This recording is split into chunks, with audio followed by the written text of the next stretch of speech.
Hi, today I'm going to demonstrate sweating of food. Sweating is a culinary term that we use when we cook vegetables on a low heat that starts releasing their juices. Makes sense, right? Just like us, sweating is the releasing of juices. All we have for tools is this pan and wooden spatula, and that's all we're going to need for the tools. And the ingredients will just be some olive oil and then our shallot.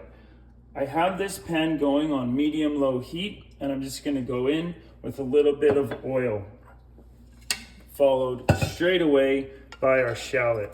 You can hear that when I put this in, there's actually no sound. That's good. If there was sound when I put the shallot in the oil, that could be an indicator that our heat is too high, and we would be sauteing instead of sweating. We don't want to achieve that browning color like sauteed onions. We're just trying to gently cook these to start releasing their juices. Sweating does two main things. It changes the texture and it changes the flavor. The texture change that we see as we start sweating is a softening of the vegetables. Right now, if I were to bite into one of these, it would almost be like a crisp apple. We don't want that when we're sweating vegetables. We want them to soften.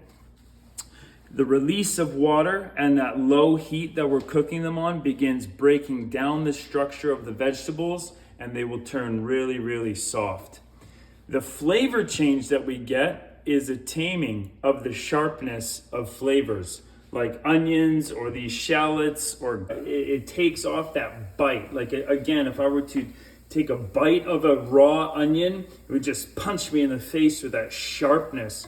And so sweating them down really kind of takes that edge off the flavor and mutes it a little bit so that we can get the savory deliciousness of the vegetable without the sharpness of that raw version. You can just start to hear a little bit of sizzle. If you can hear that, that's okay. I'm going to continue to manage my heat and move them around and stirring because, again, I'm not trying to develop any color or sauteing them.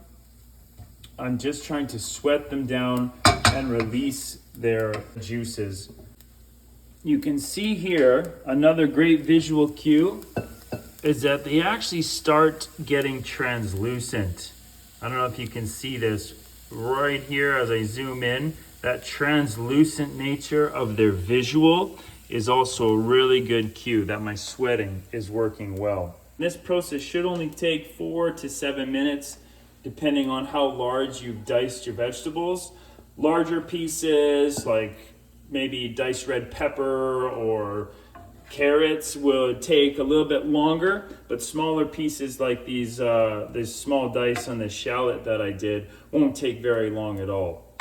And so once you can see that true translucent color happening, I can see it going through quite a few of these pieces. Your sweating is done, and you can take them off the heat and use them in whatever recipe you want. For me, I would take these, and if I was making my own hamburger patties or meatballs or a meatloaf, I would always sweat my vegetables down, adding them in, because otherwise you can bite into a hamburger patty and just get hit with an overpowering flavor of raw onion. And so this really helps that. It just adds that savory note that's so delicious right through the meat without that sharpness. So sweating, great technique to use for vegetables, softens the texture, softens that flavor, takes off the sharpness, and is just really, really delicious way of cooking these vegetables. Thanks for listening.